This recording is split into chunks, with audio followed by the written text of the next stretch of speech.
আসসালামু আলাইকুম। কেমন আছেন সবাই? আলহামদুলিল্লাহ, আল্লাহর অশেষ রহমতে আমরাও অনেক ভালো আছি।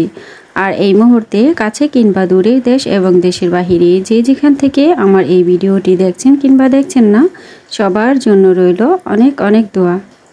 আশা করি আপনারাও অনেক ভালো আছেন।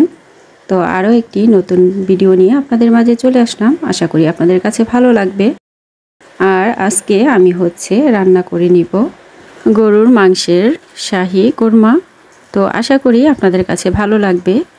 যারা একদম নতুন রাঁধুনি তারা কিন্তু ফলো করতে পারেন। এই যে এখানে আমি পরিমাণ মতো তেল দিয়ে দিয়েছি আর দিয়ে দিলাম গরম মশলাগুলো।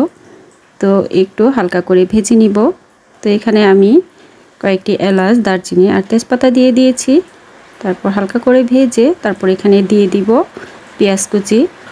আর এই যে আপনাদেরকে দেখিয়ে দিলাম এখানে টক দই আর গুঁড়া দুধ। যেই গুঁড়া দুধটা সেগুলো আমি একসাথে ফেটিয়ে নিয়েছি। তো প্রথমে আমি গুঁড়া দুধটাকে একটু কুসুম গরম পানি দিয়ে ফেটিয়ে তারপর দিয়ে দিয়েছিলাম ঠান্ডা হওয়ার পর টক দই।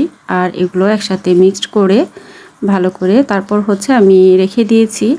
তো এখানে এই যে আমি পেঁয়াজ কুচিগুলো দিয়ে দিলাম আর পরিমাণ মতো লবণ দিয়ে দিলাম। দিয়ে আমি একটু হালকা করে ভেজে নিব। তো এটা একদম যদি বেরেস্তার মতো কালার করতে যাই তাহলে দেখা যায় পেঁয়াজগুলোতে বেশি পরিমাণে পানি থাকে, এজন্য পুড়ে যায়, তেতো হয়ে যায়। এজন্য যতটুকু সম্ভব আমি ভেজে নিব। আর যারা বাংলাদেশ থেকে আমার এই ভিডিওটি দেখছেন, তো বাংলাদেশের পেঁয়াজ দিয়ে কিন্তু মাশাআল্লাহ অনেক সুন্দর বেরেস্তা করা যায়। তো আপনারা ওরকম একটু ব্রাউন কালার করে ভেজে নেবেন, তাহলে কিন্তু কোরমার কালারটা খুব সুন্দর আসবে। তো এখানে আমি এই যে ভালো করে যতটুকুই পারি ভেজে নিচ্ছি। আর এখানে কিন্তু আমি 2টি কাঁচামরিচ দিয়ে দিয়েছি। তো এখানে আপনারা চাইলে কাঁচামরিচ পেস্ট করে দিয়ে দিতে পারেন। তারপরে এখানে আমি এখানে দিয়ে দিচ্ছি আদা এবং রসুনের পেস্ট। তো দিয়ে আরও কিছুক্ষণ ভেজে নিব।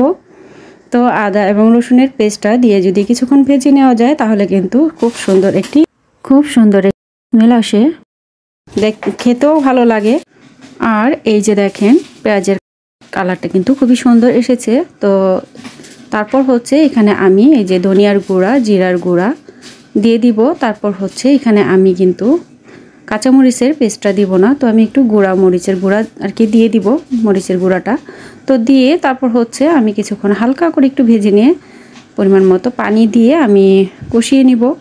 তো আপনারা কিন্তু এটা ফলো করতে পারেন। তো এভাবে করে কোরমাটা রান্না করেছিলাম।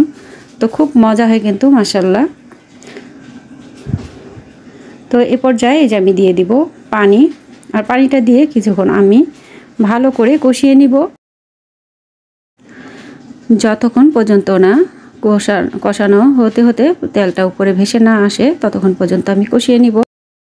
আর যে কোনো তরকারি রান্না করার সময় কিন্তু আমরা কম বেশি সবাই জানি, যারা একদমই নতুন রাঁধুনি তারা তাদের জন্য ভালো করে বলে দিচ্ছি বারবার করে। তো ভালো করে কিন্তু কষিয়ে নেবেন। আর একটু কষিয়ে নিয়ে তারপর এই যে আমি কিন্তু এখানে দিয়ে দিচ্ছি এই যে টক দই এবং গুঁড়া দুধ। তো গুঁড়া দুধের পরিমাণটা একটু বেশি করে দিলে এখানে কিন্তু কোনো চিনি দিতে হবে না, কারণ আমরা তো জানি যে গুঁড়া দুধটা মিষ্টি হয়। তো এই জন্য আমি এখানে কোনো চিনি দিব না। আর যেই মরিচের গুঁড়াটা দিয়েছি এই জন্য কিন্তু কোরমাটার কালারটা খুবই সুন্দর আসবে। আর আপনারা যারা একদম সাদা করে রান্না করতে চান কিন্তু কাঁচামরিচ পেস্ট করে দিয়ে আর যেই আমি ফাঁকি মরিচের গুঁড়াটা দিয়েছি সেটা না দিলেও হবে। তারপর এই যে দেখেন ভালো করে আমি কিছুক্ষণ কষিয়ে নিব। তো আমি কিন্তু আবার অফ ক্যামেরায় আরও কিছু গুঁড়া দুধ দিয়ে দিয়েছিলাম। আমার কাছে মনে হয়েছিল যে একটু কম হয়ে গিয়েছে, তো এই জন্য। আর আমি এখানে হাড় ছাড়া মাংসটা নিইনি। তো আমি নিয়েছি একদম হাড় এবং চর্বি সহ যে মাংসটা সেটাই নিয়েছি। আপনারা চাইলে হাড় ছাড়া বা চর্বি ছাড়া মাংসটা দিয়েও রান্না করতে পারেন। তো যার যে মাংসটা হাড় এবং চর্বি ছাড়া পাওয়া যায় সেটা কিন্তু খেতে একটু ভালো লাগে না, এজন্য আমি এভাবেই রান্নাটা করে নেই। আর এখন এই যে আমি কোরমার একটু মশলা দিয়ে দিব। তো আমি যখন হলুদের গুঁড়া কিন্তু কোরমার মধ্যে দেওয়া যাবে না। তো এখানে আমি আর কি মরিচের গুঁড়া দিয়ে দিয়েছিলাম আর ধনিয়া আর জিরার গুঁড়া যে দিয়ে দিয়েছি, এজন্য আমি পরিমাণে কম করে কোরমার মশলাটা দিয়ে দিব। তো এই শাহি কোরমার মশলাটা আর কি এইভাবে দিয়ে রান্না করলে কিন্তু অনেকই মজা হয়। আর এই যে আমি দিয়ে দিলাম মাংসগুলো, যখন কষানো হয়ে তারপর তেলটা উপরে ভেসে আসছে তখনই কিন্তু আমি দিয়ে দিলাম। আর মাংসগুলো দেওয়ার পর একদম ভালো করে নেড়ে চেড়ে মাংসর সাথে মিশিয়ে দিতে হবে মশলাগুলো। আর এভাবে করে অনেকক্ষণ সময় নিয়ে মিডিয়াম আঁচে মাংসগুলো একদম কষানোর মধ্যেই সিদ্ধ করে নিতে হবে। আর গরুর মাংস যদি বেশি শক্ত হয়ে থাকে তাহলে কিন্তু কষানোর পর আরেকটু পানি দিয়ে ভালো করে কষিয়ে নেবেন। তো বেশি পানি দিয়ে দিলে কিন্তু মাংসটা সিদ্ধ হতে চায় না, এটাও একটা টিপসের মতো। তো তারপর এই যে দেখেন আমি ভালো করে কষিয়ে নিচ্ছি। তো এই কিছুক্ষণ পর পরই কিন্তু আমি উল্টিয়ে পাল্টিয়ে ভালো করে মিশিয়ে দিচ্ছি মশলার সাথে মাংসগুলো। তো এইভাবে করে অনেকক্ষণ পর্যন্ত আমি রান্না করে এই যে দেখেন তেলগুলো উপরে চলে আসছে। তো এই পর্যায়ে কিন্তু আমি এখানে আর কি পানি দিয়ে দিব আরও কিছু। তো এখানে পানি দেওয়ার পর কিন্তু দেখা যায় কোরমার মধ্যে বেশি পানি ঝোল কিন্তু দেওয়া যাবে না। আর এই যে এখানে আমি একটু কেওড়া জল দিয়ে দিয়েছি। তো সম্পূর্ণ ভিডিও আর কি আসেনি। তো তারপর এখানে আমি একটু গোলমরিচের গুঁড়া দিয়ে দিচ্ছি। আর এই যে এই কেওড়া জলটা আমি দিয়ে দিয়েছিলাম। তো এটা হচ্ছে আমি 1 কেজি মাংসের মধ্যে একটু 1 চামচের একটু কম দিয়ে দিয়েছিলাম।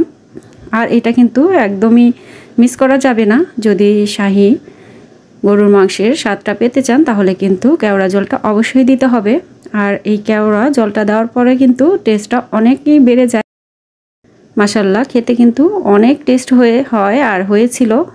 এটা খেয়ে কিন্তু আমি খাওয়ার পরে কিন্তু আমি আর কি ভয়েসটা দিচ্ছি।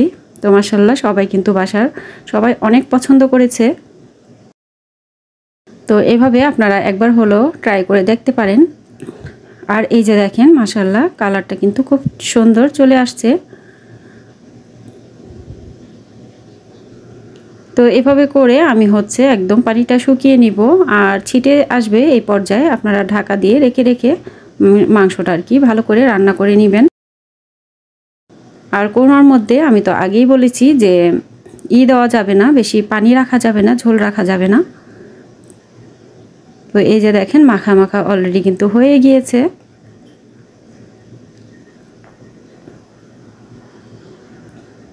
তো প্রথমে আমি আধা চামচ দিয়ে দিয়েছিলাম। তো আমার মনে হচ্ছিল একটু কম হয়ে যায়, তারপর আরও একটু 2-3 ফোঁটা দিয়ে দিয়েছিলাম। তো সব মিলে আর কি 1 চামচের কিছুটা কম। তো মাশাআল্লাহ এই যে দেখেন, আর আমি কিন্তু এখানে 2টি কাঁচামরিচও দিয়ে দিয়েছিলাম একটু ফ্লেভারের জন্য। তো আমার কিন্তু অলরেডি রান্নাটা একদম কমপ্লিট। এই যে আমি সার্ভ করে নিচ্ছি। তো এখানে উপর থেকে আমি কিছু পেঁয়াজের বেরেস্তা দিয়ে দিব। আর এই বেরেস্তাটা কিন্তু আর কি রেডিমেড আর কি কিনতে পাওয়া যায়, সেটাই দিয়ে দিচ্ছি। তো সবাই ভালো থাকবেন, সুস্থ থাকবেন, আমাদের জন্য দোয়া করবেন। আর আমার কথার মধ্যে যদি কোনো ভুল ত্রুটি হয়ে যায় ক্ষমা সুন্দর দৃষ্টিতে দেখবেন। আর দয়া করে কেউ ভিডিওতে এসে বলবেন না যে বন্ধু হলাম, পাশে থাকবেন বা আমার পরিবারে আসবেন। তো আপনারা যদি আমার পরিবারে আসেন অবশ্যই আমি বুঝতে পারবো আর সময় মতো আপনাদের কাছে চলে যাব। আর যদি ভুলে যাই একটু মনে করিয়ে দিতে পারেন। তো আজকের মতো বিদায় নিয়ে নিচ্ছি। আল্লাহ হাফেজ, আসসালামু আলাইকুম।